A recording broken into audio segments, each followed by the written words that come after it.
So, ayun, good afternoon, Impact Makers. Welcome sa ating second installment ng ating series entitled Close to You. Yan, sabihin nyo nga, close to you. Yan. Living, living in deep connection with God. Yun, tama rin. Tumama rin tayo, Kuya Mark. So, Impact Makers, sino dito yung marami siyang close? Yan. Sino dito may close sa kaibigan? Yan, kakilala. Close niya, taas kamay. Huwag kayo maya, taas kamay. Sino rin may close? Yan. Parang mga bata lang yung may close. So, alam nyo ba, Impact Makers, yung people, iba yung nagagawa ng taong mayroong siyang close. Bakit? Kasi nagiging open siya. Nagiging open siya sa mga tao na malapit sa kanya. Kumbaga parang, minsan kahit na marami kang problema, nyari, kapos ka sa pera, pag meron kang close sa tao, pwede mo siyang lapitan eh. Uy, Kuis, Mars, baka meron kang ano dyan, sobrang pera. Yan, madali mo siyang lapitan. Kumbaga nagiging open ka sa mga problema mo, sa pinagdadaanan mo.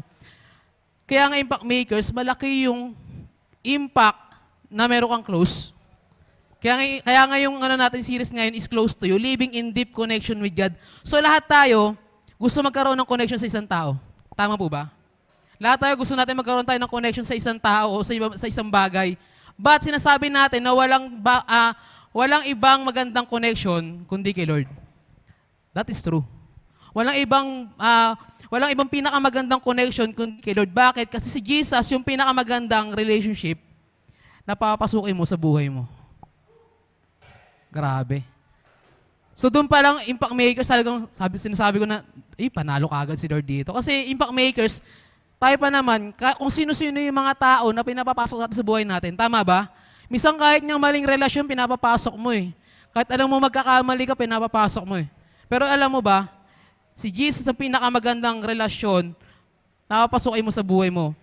Yes, totoo naman. Dumadating talaga tayo sa problema, yan, sa mga problem. Kaya nga minsan, di ba, napapansin nyo, minsan gumigewang yung natin. Yan, gumigewang. Yan. Yung relasyon natin sa Panginoon. Totoo naman yun. Minsan talaga ganon. Kasi bakit? Minsan di na nga tayo nakapag-devotion. Gumigewang yung relasyon mo sa Panginoon, di ka na nakapagsimba. Minsan yung dating tapat ka sa Panginoon sa pagbibigay, ngayon hindi na. Di ba?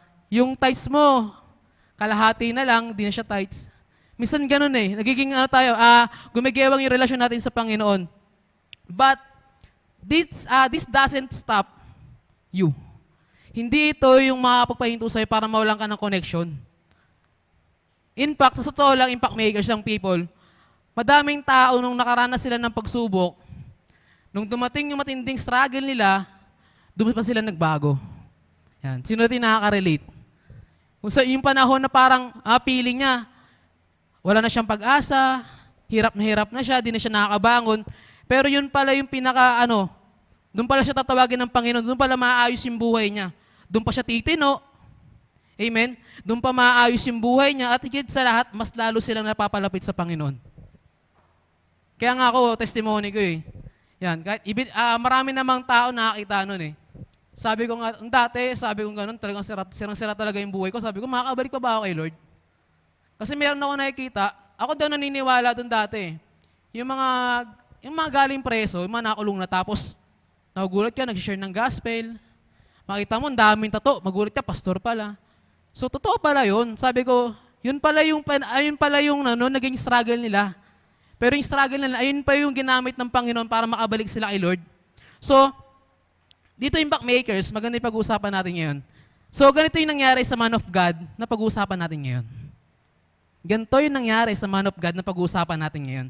So, basahin natin ng Psalm 51, 10 hanggang 12. Yan. Psalm 51, 10 hanggang 12. Sabi rito, sa New King James Version, sabi dito, create in me clean heart, O God, and renew a steadfast spirit within me. Do not cast me away from your presence, and do not take your Holy Spirit from me. Verse 12, and lastly, restore to me the joy of your salvation, and uphold me by your generous spirit. So, pwede ba tayong sumalingin mo ko, Impact Makers, at tayo manalangin? Yes, Lord God, Panginoon, maraming salamat, Lord, sa hapong ito, sa opportunity, Lord God, na makapubahagi ng salita mo, Lord. Salamat, Lord, sa word mo, Panginoon, na ay maririnig Lord, matututo po kami at magkakaroon po ng bago, Panginoon, na may input po sa aming mga buhay, Lord. Lord, panalangin ko, Panginoon, na gamitin mo ako, Lord God, bilang iyong vessel, Panginoon. At ikaw po, Panginoon, siya makita at maranasan po nila sa hapong ito. Sa iyo po namin, Lord, binabalik. Ang mayang papuri pa, salamat sa pangalan ni Jesus. Amen and amen. So, young people, impact makers, itong awit na to, kaya ito nabuo sa panahon po na lugmok si David. Itong awit na to, kaya nabuo itong awit na to, itong kanta na to, nung panahon na lugmok si David. Ito kasi yung bunga ng, yun. Ito kasi yung bunga ng kanyang kasalanan sa Panginoon. Alam niyo ba yung pagkakasalan ni David? Sobrang grabe. Sipin mo, King David, batang pastol, tumalo ng higante. Kumbaga parang yung ano niya, yung puso niya talaga, parang kay Lord talaga yun Pero still nag-asala si David. Nagkasala siya sa Panginoon. Ginamit niya yung kapangyarihan niya para pumatay ng tao. Ginamit niya yung power niya para maki-apid sa asawa ng ibang sa asawa ng kanyang kawal. Kaya nabotong itong awit na to. At ito at alam niya yung epekto kapag lumayo kay Lord. Kaya nga gusto niya makabalik Alam niyo minsan impact makers, minsan tayo kasi ganito yung nangyayari sa atin. Yan. Even naman sa akin, minsan pa nagkakasala tayo, imbis na papalapit tayo kay Lord, lalo tayong lumalayo sa Kanya. Amen po ba? Kaya maraming tao na kapag nagkasala, nahihiya nang bumalik. Ay, baka hindi na ako tanggapin sa church na yan. Ay, baka hindi na ako tanggapin ng Panginoon. Minsan nagiging yun yung mindset nila. Kaya nga every time na feeling natin, nalalayo tayo sa Diyos, punta ka sa awit na to. Every time, young people, impact makers, every time na feeling natin, nalalayo tayo sa Diyos, punta tayo sa awit na to. At ito yung makapagpa-restore sa atin, ng intimate natin, sa relasyon natin sa Panginoon. So, today pag-usapan natin ang universal process of spiritual recovery. Yan. Pag-usapan natin itong universal process of spiritual recovery. So, paano ba makaka-recover? Paano ba tayo makaka-recover ulit? O makakabalik ulit? O paano tayo magiging close ulit kay Lord? Taas kamay nang gusto niya maging close kay Lord. Taas kamay. Yan. So, impact makers, although David sinned against God, although nag-asala siya sa Diyos, pero para sa kanya, God is still the one. Nag-iisa lang si Lord sa kanya. Kaya nga marami na nangyayari at naganap, pero alam niyang kailangan niyang bumalik At alam niya sa sarili niya, kailangan niya umpisahan o mag-umpisa sa kanya nag-iisang Diyos at tumawag sa kanya at umayos ng buhay niya. So, join me in our message today entitled, Back at One. Sabihin niyo nga, Back at One. Yan. So, tingnan natin dito, young people, yung 3 major requests kung paano tayo magiging close ulit kay Lord. Tingnan natin yung 3 majors kung paano tayo magiging close ulit kay Lord. Sabi ko nga, sa ibang tao, basta kaibigan natin, kapag nagkaroon tayo ng konting tampuhan, kahit sobrang lapit ninyo, gumagawa ka ng parang para maging close sila. Tama ba? So dito pag-uusapan natin kung paano naman tayo magiging close ulit kay Lord. So number 1, on verse 10, sabi dito, create in me a clean heart, O God, and renew a steadfast spirit within me. So number 1, paano tayo magiging close ulit kay Lord? Una is get rinse. Sabihin nyo nga, get rinse. Yan. So every time pala, young people, every time na mababasa natin itong word na create, yan. Every time na mababasa nyo yung word na create, kadikit niyan lagi si Lord. Why? Kasi siya yung creator. Every time na marinig nyo yung salitang create, kadikit niyan lagi si Lord. Dahil siya yung nag-create, siya yung gumawa. If you want something in your life to be created, kung gusto mo may magbuo sa'yo o maayos, hindi mo pwedeng ihiwalay si Lord. Dapat kadikit lagi si Lord. Amen po ba? Kung gusto mo may maayos sa buhay mo, yan. Kung feeling mo, sirang-sira ka na, kung gusto mo talagang malinis, huwag mong ihiwalay si Lord sa buhay mo. Kahit saan ka magpunta, ano man yung ginagawa mo, huwag mong ihiwalay si Lord. Amen po ba? Sa kaya sabi dito sa Psalm 51, 2 at 7, sabi rito, gumamit si David dito ng iba't ibang words para ilarawan yung kasalanan niya, yung ginawa niyang kasalanan. So, yung transgression na ginamit niya is rebellion. Ibig sabihin, paglabag sa tiwala. Ibig sabihin, nilabag niya pala yung tiwala ni Lord. Isipin niyo King David. Di ba? Kaya nga sabi, si Pastor nga paborito nga na to ni Pastor Karakter ni Pastor to Pero still, si David nagkasala. Kaya nga gumamit siya ng iba't ibang words para ilarawan yung kasalanan niya. Pangalawa, sinabi niya, paano niya nilarawan yung pagkakasala niya? Pangalawa, iniquity. Iniquity. So, baluktot, twisted. Yan. Mali ang hugis. Yan po ibig sabihin ng iniquity. So, pangatlo, yung ginamit niya is yung sin. Sabi dito, miss the mark. Baga hindi umabot sa standard ni Lord. Grabe si David. Diba tayo nga minsan, diba?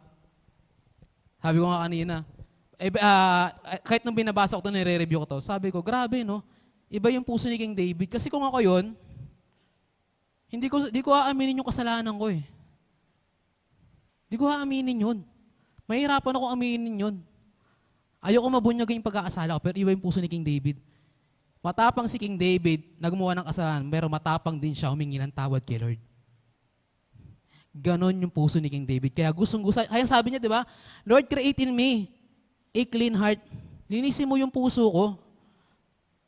Kaya ngayong people, kung gusto mo malinis yung puso mo, lumapit ka sa nag-create sa'yo. So, naglilinis ng puso. So, ipinakita ni King David ang tindi ng karumihan niya. Pinakita niya, hindi siya nahihiya. Tayo, pa nagkaasala tayo, minsan sinisisi pa natin sa iba Sabi nga ni Kuya Mark, hugas kamay. Diba? Minsan ganun tayo, yung kasalanan mo, diba, sinisisi mo sa iba. Huwag ka lang mapahiya. Huwag lang makita na mali ka. Huwag lang makita yung karumihan mo, sinisisi mo pa sa iba. Pero si King David, inamin niya, inadmit niya yung nagawa niyang kasalanan. At gumamit pa siya ng iba't ibang word para ipakita kay Lord yung karumihan na ginawa niya. So, that's why, impact makers, that's why, ito yung ibig sabihin dito Yung nag-request ka, yung nag-request siya ng linisin siya ni Lord. Diba? Lord, linisin mo ako. Inadmit niya yung kasalanan. Kaya nga yung people, aminin natin. Aminin natin yung nagagawa natin kasalanan. At aminin din natin, kahit gaano mo kamahal ang isang damit, ito po, di na lang sa mga usually, ito mga ganito, usually applicable to sa mga babae. Hindi ko sinasabi na maarte yung babae. Pero usually, di ba, yung girls, di ba, minsan kapag marumi na yung damit, yan, may stain na o may mancha na, di ba hindi nyo na sinusuot? I mean, nahihiya na kayong suotin. Kasi nga marumi na Hindi naman sa maarte ka, pero ayaw makita na marumi ka. Ganun po, usually ganun talaga yung tao. Kaya nga aminin natin, kahit gaano mo kamahal yung damit, kapag madumi o may stain, hindi mo susuotin. Ganun din po sa buhay natin. Kung gusto natin gamitin tayo ni Lord ng buo, kailangan mawala yung stain. Kaya naalala ko dito, lola ko Tatanong ko sa kanya, ano gagawin ko sa damit ko may mancha? Sabi niya, una, gawin mo, ibabad mo sa Ariel. Tapos, kuskusin pa ng kalamansi, may ganun pa Lagyan pa ng suka. Para lang mawala yung mancha, grabe. Ang daming proseso para lang mawala yung dumi. So, young people, gusto ko lang sabihin sa inyo na ganun din sa buhay natin. Kung gusto natin gamitin tayo ng Panginoon, kailangan mawala muna yung rumi. Pero paano ba mawawala yung rumi? Kailangan mo lumapit sa Panginoon. Kailangan mo palinis kay Lord. Ang problema, maraming tao, imbis na pabalik kay Lord, imbis na palapit sa Panginoon, palayo pa sa Kanya. Tama ba? Sa panahon ng may pagsubok sila, ang solusyon nila, lumayo imbis na mas lumapit kay Lord. Bakit nga? Ito, lagi ko naririnig to. Ang isang kotse, hindi yan pupunta ng car wash kung malinis siya. Tama ba? Ibig sabihin, kaya ka pupunta ng car wash kasi nga marumi. Kailangan mo malinis. Ganon din po sa atin. Kung gusto mo malinis, huwag kang umalis. Huwag kang umalis na dapat sa Diyos na maglilinis sa'yo. Dapat mas lumapit ka sa Kanya. Ang nagiging problema, ang nagiging reason ng mga tao, hindi lang sa youth, yan, even naman yung mga adult, yung adult, yan, minsan nagiging reason natin, hindi, tsaka na ako babalik ng church, tsaka na ako magsisimba kapag malinis na ako. Tama ba? Ayun po nagiging problema natin. Kaya hindi mo malilinis yung sarili mo kung lumalayo nga kay Lord. Amen po. Kaya sa panahon may pagsubok sila, solusyon nila lumayo. So, ano pa yung mga ginagawa natin? Ba't tayo lumaloy sa Panginoon? Yan, tinitigil natin yung devotion natin. Yan. Ano pa? Yung prayer natin. Hindi na tayo nakapag-pray. Diba? Ang masakit pa nun, di pa tayo mati ng church. Minsan, ang nagiging reason natin, hindi, busy po ako sa school eh. Busy po ako sa ginagawa ko, dahil po namin activity. Alam niyo yung people, hindi po inaalis ni Lord yan. Hindi inaalis ni Lord na mag-aral ka. Ang gusto lang ni Lord, kapag may problema ka, huwag kang aalis sa Kanya. Amen po. Kahit nagtatrabaho ka, ganun din. Kaya tayo binibigyan ni Lord ng trabaho para meron tayong diba? Siya mismo yung nagpo-provide ng pangangailangan natin. Pero wag naman natin gawing reason yung trabaho para hindi na tayo magsimba. Yan po sa mga nagtatrabaho po dyan, yan sa mga online po natin. Kung iniisip mo na nakakawala ito ng problema, dyan po tayo nagkakamali. Diyan ka nagkakamali. Si David nagkamali rin. Si King David nagkamali rin, pero hindi siya lumayo. Instead na magdrama siya, nagpalinis siya. Ibig sabihin niya, Lord, huwag mo na ako tanggapin, di ko deserve yung yung grace mo eh. Lord, hindi ko deserve yan, alisin mo na ako. Di na ako magsisimba, Lord. Hindi siya nagdrama. Hindi nagdrama si King David, imbis na magdrama nga siya eh. Nagpalinis siya pa kay Lord. Nagpalinis pa siya sa Panginoon.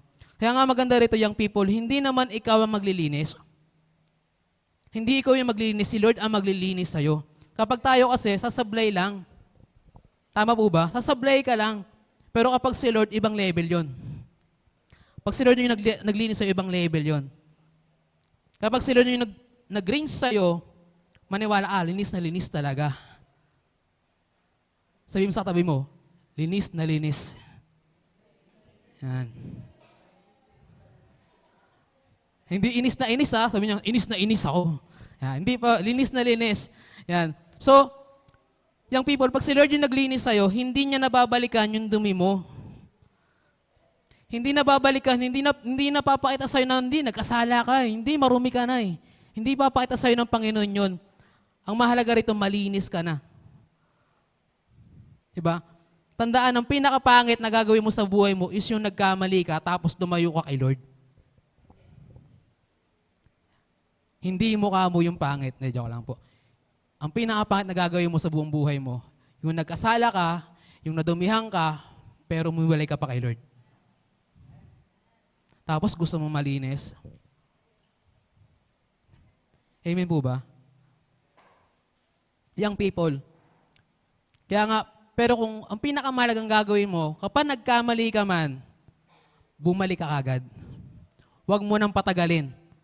Diba? Kaya nga, rest assured mo. I-assure mo na magaling maglinis si Lord. Magaling maglinis ang Panginoon kung lalapit ka. Kung lalapit tayo, huhugasan ka niya. Sabi ko, ako nga, hindi nga ako deserving eh. Sabi ko, hindi ako deserving sa sa grace ni Lord. Dami kong nagawang kasalanan eh. Kumbaga, kung dati nga, hindi ako makapagsalita na hindi nagmumura. Every sentence, lagi may word na mura yon. Tapos, grabe ako mangupit sa magulang ko. Kumbaga sa sakit ng ulo, sobrang sakit ng ulo ng magulang ko sa akin. Yung paglipat nga namin ng pabahay, dalawang isip pa sila, dahil sa akin, lilipat ba kami? Hindi na. So, ganun katindi. Pero sabi ko, hindi naman eh. Kaya nga, nung binabasa ko lagi itong preaching ko, even sa devotion ko, pag nabasa nyo talaga yung awit, grabe. Grabe si Lord maglinis ng tao. Kahit gaano ka pa kadumi, kahit nagnakaw ka pa, pumatay ka pa ng tao, dati ka mang adik, kaya kalinisin ni Lord. Young people, assured mo magaling maglinis ang Panginoon kung lalapit ka lang sa Kanya. Kung gusto maging close kay Lord, magkaroon ka ng connection sa Kanya. Amen po ba? Pangalawa, paano tayo mapapalapit ulit kay Lord? Pangalawa is get restored. Sabihin nyo nga, restored. Sabi sa verse 12, young people, restore to me the joy of your salvation. Nawalan ng joy si King David eh. Nawalan siya ng joy. At alam niya yon. Kaya nga sabi niya kay Lord, restore to me, Lord. Restore to me to the joy. Ibig sabihin, may joy na dati. May joy na dati, pero nawala. Meaning, kahit believer ka pala, Believer ka, mananampalataya ka, pwedeng mawala yung joy kapag napagod. Tama po ba? Sa mga nag-aaral, nagtatrabaho. Amen po. Kapag nasaktan ka, di ba? Yung mahal na mahal mo, niloko ka. Aray. Di ba? Wala na yung joy. Wala na yung ano eh. Wala na yung nagpapatibok eh. Wala na yung nagpapasaya eh. Tama ba? Minsan nawawala yung joy pag nagkakasala ka eh. Walang masaya. Ang totoo lang yung people, parang naging motto ko lang, kapag nagkasala ka, hindi ka magiging masaya. Totoo yun. Pero ewan ko lang kasi, nung dati nung unbeliever pa ako, nung di pa ako, parang hindi ganun kalalim. Kilala ko lang si Lord, pero hindi wala akong relasyon sa Kanya. Dati nagiging masaya pag gumagawa ako ng kasalanan. Masaya. Kasi wala nagbabawal sa akin. Pero naging Christian na ako, sabi ko, pag nagkakasala ako, kahit sa maliit na bagay lang, nakukonsensya na ako. Iba yung hirap kapag nagkakasala ka, nawawala talaga yung saya. Nawawala yung joy na meron ka. Bakit kailangan ng restoration yung people? Kailangan ng restoration kapag merong damage. Pansin nyo, sa mga bagay na sira, yan, sirang cellphone, yan, sirang tablet, ano pa, sirang camera. Kapag sira yan, kapag may damage na, kailangan ng restoration yan. Kailangan ng paayos. Aminin man natin, may mga panahon talaga na sira yung loob natin. Tama ba? Sira yung loob mo, kasi pagod ka na, brokenness, basta discourage, meron kang word na hindi mo nagustuhan na narinig mo. So, ang maganda rito yung people, kayang-kaya ni Lord mag-restore ng damaged life. Kayang-kaya ng Panginoon i-restore yung puso mo, yung buhay mong sirang-sira. Kaya sabi mo na wala ka ng pag-asa. No, meron ka pang pag-asa. Hanggat buhay ka, may pag-asa ka. Hanggat kasama mo si Lord, may maaayos pa sa'yo. Amen po. Only God can restore us completely. Kapag nasira ang cellphone, yung people, kapag nasira yung cellphone, pwede mo ipagawa kung kani-kanino. Sino rito nakapagpagawa na ng cellphone? Diba? Pagawa nga ako cellphone eh. Sira ka agad eh. Diba?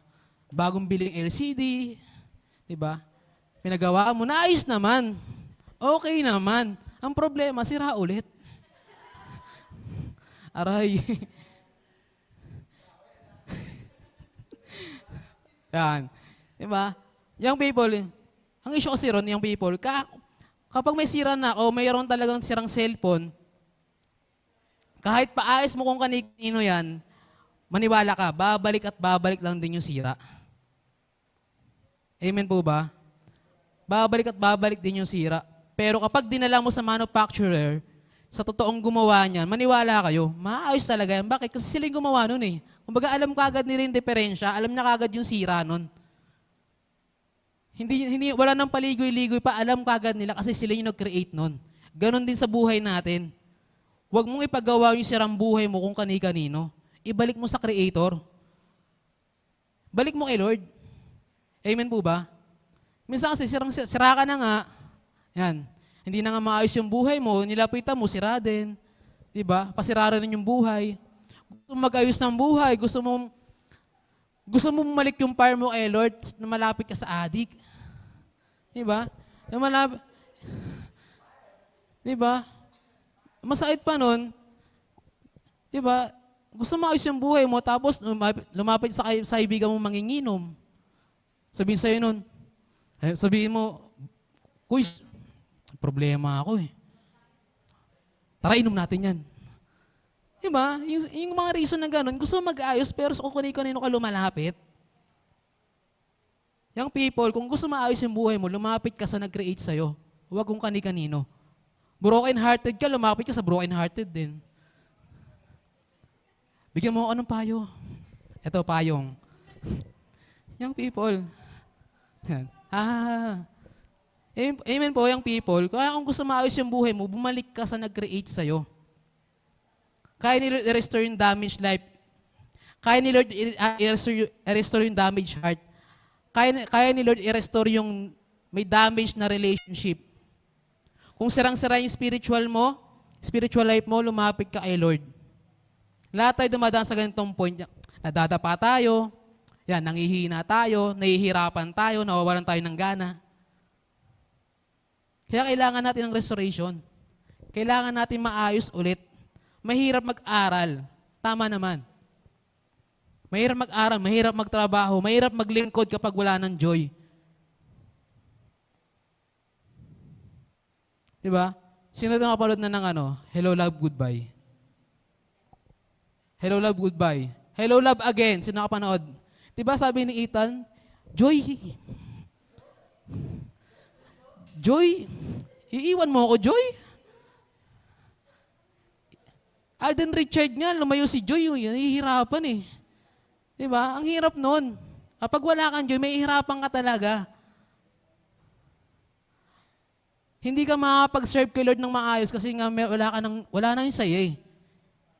Mahirapan ka na mag-aral ng maayos kasi nga wala na yung joy sa'yo. Minsan nahihirapan tayo mag-ministry kasi nga wala na yung joy sa atin. Kaya nga, young people, ibang nagagawa ng joy. Kapag may joy ka, ang gaan magtrabaho, maayos yung ginagawa mo, may sigla ka, proud ka sa sarili mo kasi meron kang joy eh. Kapag may joy, maganda yung atmosphere sa bahay. Kahit na parang hindi okay pero iba yung atmosphere.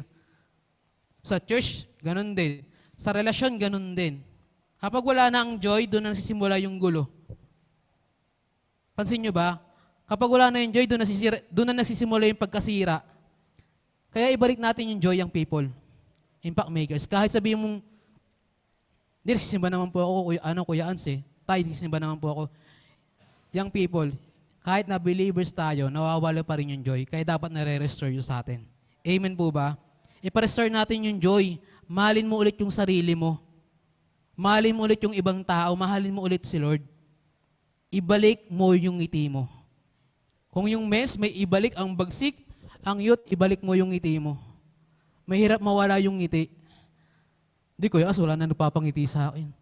Aray, ibalik mo yung ngiti mo sa paglilingkod. Diba? Tandaan natin, hanggat hindi pa si Lord ang nawawala sa buhay mo, may dahilan ka pa para maging masaya.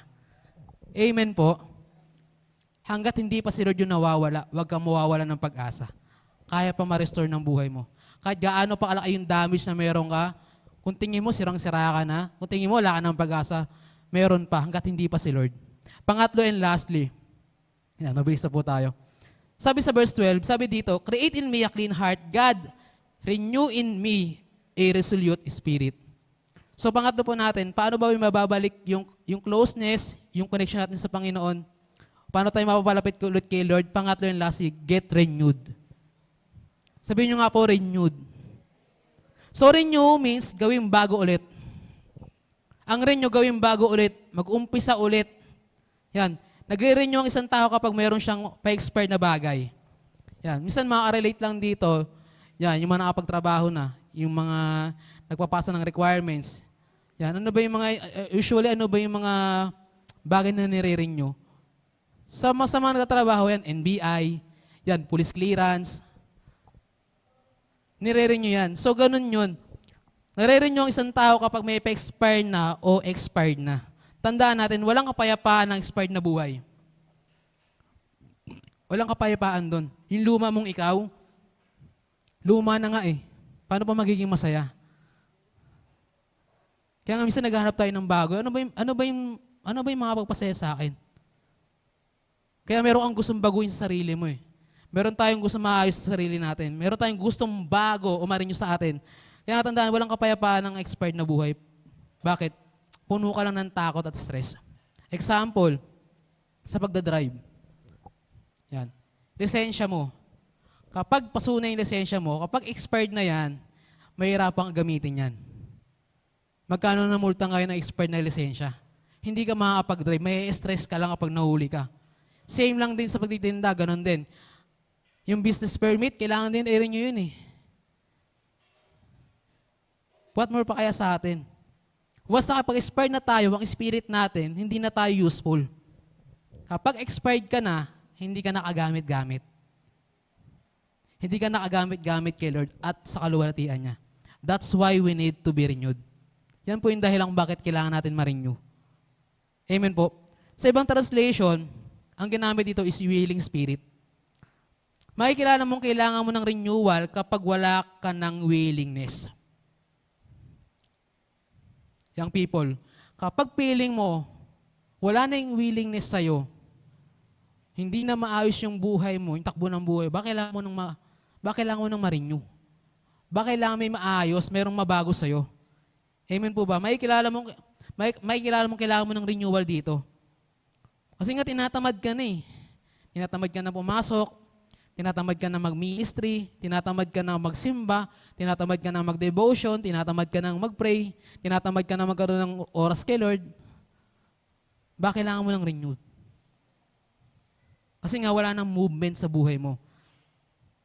Tandaan natin, no willingness, no movement. No movement, no progress. Kapag wala na yung movement, wala nang progress, wala ka nang tatakbuhin dun eh. Ano pang gagawin mo ron? Kaya nga, kapag lahat ng area ng buhay mo, stuck ka, kailangan mo ng renewal. Hindi ko lang po sinasabi sa mga kabataan, even po sa mga nakikinig po online natin, sa mga adult po natin nakikinig online. Kapag po mayroong sira sa buhay natin, pag mayroong ang gustong ayusin, kailangan mo ng renewal. Ganito ang nangyari kay David, na wala siya ng silbi. King na to King na si King David dito. Hari na siya. Pero nawalan pa siya ng silbi. Kaya nga humingi siya ng renewal. Lord, i-renew mo ako. Lord, kailangan may ayusin ka sa buhay ko. Lord, baguhin mo. Young people, impact makers, nagpa-renew si King David. Bumalik ang ayos ng buhay niya. Kaya nga young people, renewed people are useful again. Ang taong nagpaayos ay naging kagamit-gamit ulit. Ang renewed people, grow again. Bakit kailangan mo talaga na yung magpa-renew? Kung feeling mo wala ka ng growth, hindi ka na lumalago, bakit kailangan mo magpa-renew? Sa mundo, may mga hindi pwedeng i-renew eh. Yan. May mga kaso na too late na, kumbaga parang huli na.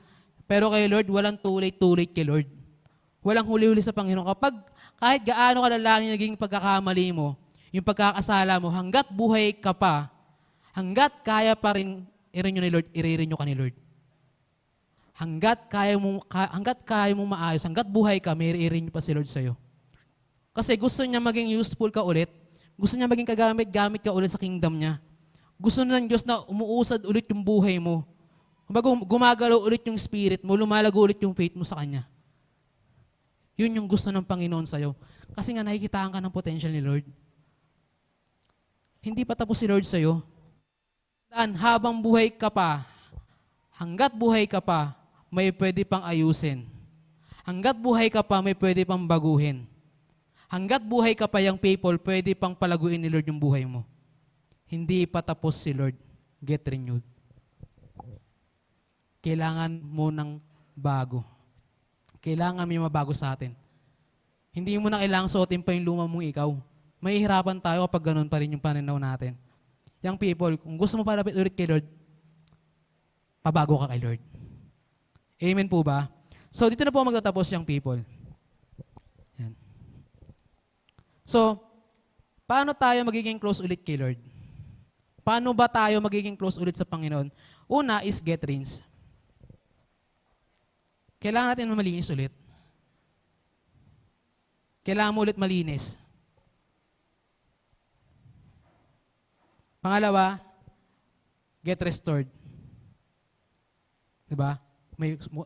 Kung feeling mo, sira ka na, wala nang ano sa'yo, wala nang naayos sa buhay mo. Kung feeling mo, wala nang taong tumatanggap sa'yo kasi sira ka na, baka mali ka nang nilalapitan. Baka kailangan mo lapitan si Lord. Kasi hindi na kaya ng tao. Hindi mo na kaya. Ang may kaya lang si Lord. Sabi ko nga kanina, yung example ko, diba? Minsan pag may sarang cellphone tayo, kahit ipaayos mo kanina, kahit napakagaling niyan, babalik at babalik na yung sira. Ganon din sa atin. Kapag may sira tayo sa loob natin, huwag kang lumapit yung kani-kanino. Lumapit ka sa nag-create sa'yo. Kasi mas alam niya yung kailangan mo. Mas alam niya yung sira na meron ka. Pangatlo and lastly, get renewed.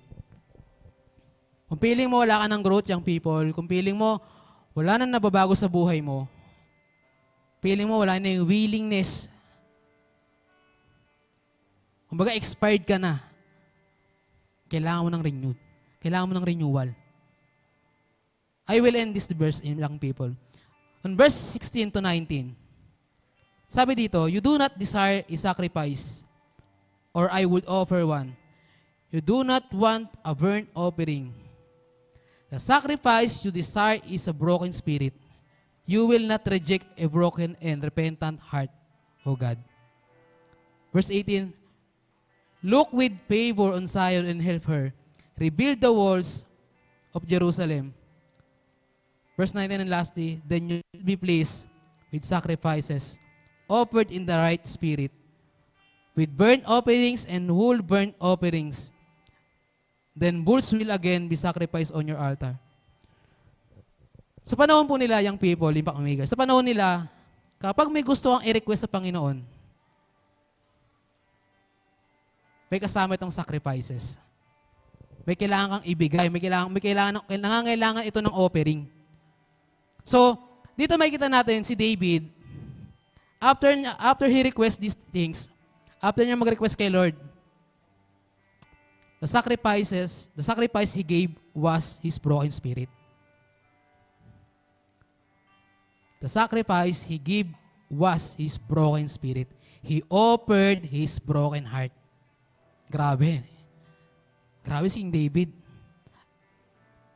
Sinacrifice niya yung broken spirit na meron siya. Sinacrifice niya yung broken heart na meron siya. Ayun yung in-offer niya kay Lord. Pwede kasi tayo magbigay. Pwede tayo mag-offer sa Panginoon, pero yung brokenness natin, hindi natin maibigay sa Panginoon. Tama po ba? Kayo mabigay ng pera kay Lord. Diba? Kahit 1,000 pa yan, kahit gaano pa kalaki, kahit ginto pa yan, kaya mo ibigay sa Panginoon yan. Pero yung brokenness, yung broken mong puso, yung broken heart mo, minsan hindi natin ibibigay. Hindi mo kayang offer yun. Nahihirapan tayong offer yun. Kaya nga yung people,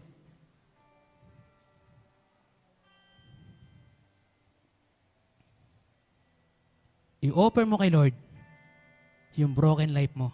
I-offer mo kay Lord yung broken heart na meron ka. Diba? Alam ni David yung kahalagaan ng pag-sacrifice sa Panginoon. Alam niya yun. But, aanhin ng Diyos ang isang sacrifice. Yung offer niya, aanhin ni Lord yun, yung sacrifice na puno pa din ng pride. Aanhin ni Lord yung sacrifice na puno pa din ng galit.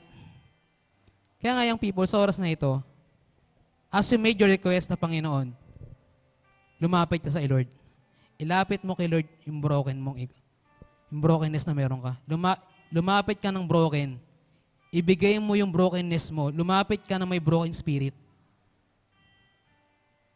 Because God never reject a broken and repentant heart. Pwede ba tayong tumayo yung people?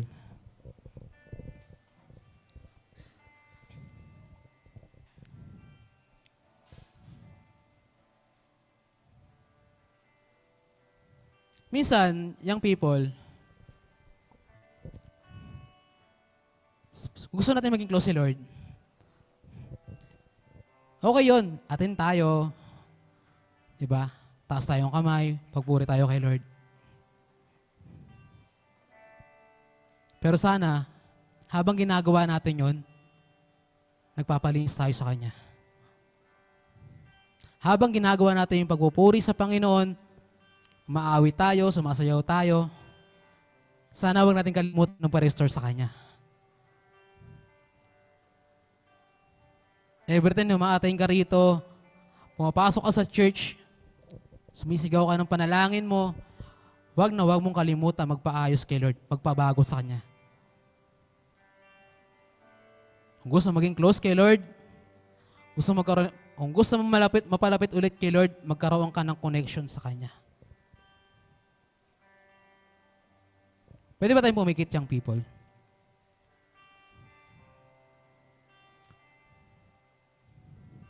So, I will give you a minute, young people, impact makers. Ikaw at si Lord lang.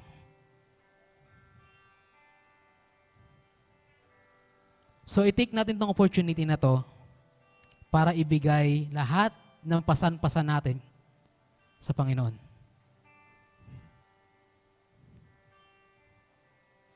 Ibigay mo kay Lord yung brokenness. Ibigay mo kay Lord yung puso na marumi na gusto mong paayos, gusto mong palinis. Ibigay mo kay Lord yung maruming ikaw, yung sirang ikaw, yung lumang ikaw. Kasi hindi natin kayang ayusin, hindi natin kayang baguhin, hindi natin kayang ibalik sa dati. Pwede bang habang nakapikit tayo, young people, impact makers, pwede bang, yan, tawagin ko lang po yung worship team para kantahin itong yan, yung kabutihan ng Diyos. So, sana habang kumakanta ang worship team, sabayan natin panalangin. Gawin natin panalangin itong pagkantang to.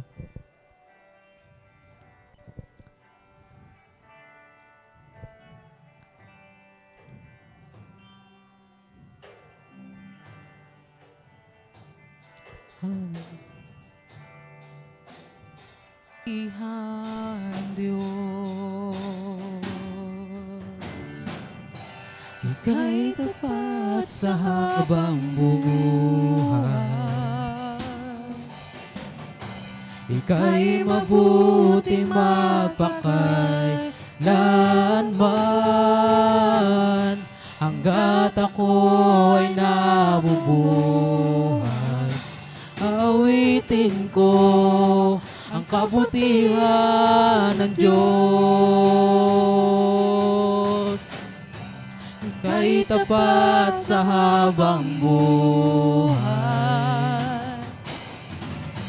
Ika'y mabuti magpakailanman, hanggat ako'y nabubuhay. Awitin ko ang kabutihan ng Diyos. Ika'y tapat sa habang buhay. Ika'y mabuting magpakailanman, hanggat ako'y nabubuhay. Awitin ko ang kabutihan ng Diyos. Kung feeling mo, young people, impact makers, kung feeling mo sirang-sira ka na, kung feeling mo wala ka ng kwenta, wala ka ng halaga sa mundo, may mga tao man na hindi nagtitiwala sa'yo, ang pangit, ang liit, ang tingin nila sa'yo, tandaan mo, mayroong Diyos na malaki. Mayroong makapangyarihang Diyos nasa tabi mo na magbibigay sa'yo ng kahalagahan, papakita sa'yo kung gaano ka kahalaga sa mundong to. Ipaparanas niya sa'yo yung pagmamahal, yung pagbabago, pag-aayos na hinahanap mo. Kung close ka sa iba, no problem. Pero alam mo ba, young people, gustong-gusto ni Lord maging close sa'yo. Ikaw lang yung hinahantay ni Lord. Ikaw lang yung inaantay niya lumapit sa Kanya. Matagal niya nang gustong lumapit sa'yo. This is the time, young people, impact makers, na ikaw naman yung lumapit kay Lord. I-offer mo yung puso mo. I-offer mo yung brokenness na mayroon ka. I-offer mo sa Kanya yung sira mong buhay. Dahil walang sa mundong ito makakapag-ayos sa'yo maliban kay Lord.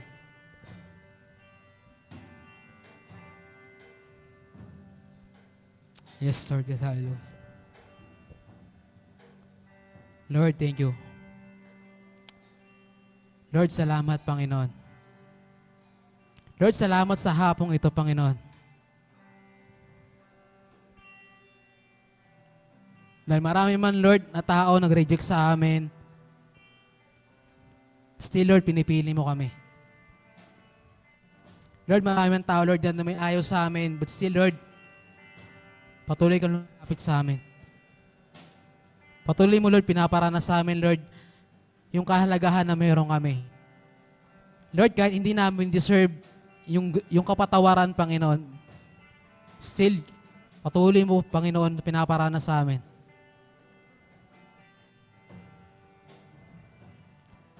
Tulad ni King David, Lord,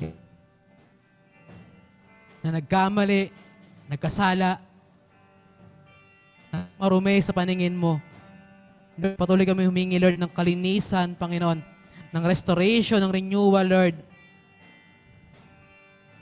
ng paglilinis, Lord God, sa puso po namin. Patuloy namin, Lord, ino-offer sa iyo, Panginoon, yung puso namin. Panginoon, dalangin po namin, Lord, tanggapin mo ito, Lord God. Patuloy po kami lalapit sa iyo. Magpapaayos, Lord God. Ibabalik namin yung connection, yung closeness, Lord God, na meron kami sa iyo, Lord God. Gusto namin, Lord, maging close ulit sa iyo.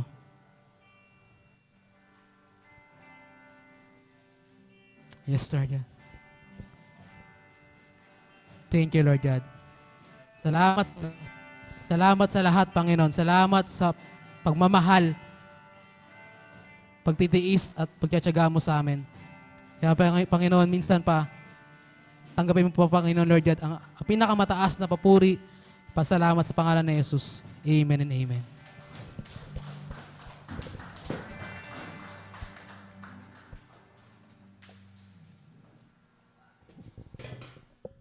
Amen. Tunay nga po na napakaganda po ng ating pong mensaheng narinig. Amen. Sino pa pinagpala ng Panginoon? Salamat sa dalawa. Again, sino pa pinagpala ng Diyos?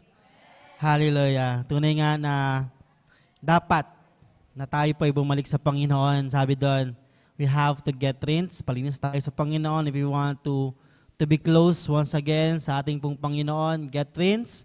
Palinis tayo sa Panginoon. Simple lang, aminin mo lang yung mga pagkakamali mo. Palinis ka sa iyong mga kasalanan. Palinis tayo sa ating Panginoon. Amen. Then, get restored. Paayos tayo sa Panginoon. Tandaan natin, lahat tayo under construction. Paayos tayo sa Panginoon. And lastly, sabi doon, get renewed. Amen. So tayo dapat nagpapabago tayo sa Panginoon. Hindi lang tayo nagpapaayos, kundi nagpapabago din tayo sa ating pong Panginoon. Amen.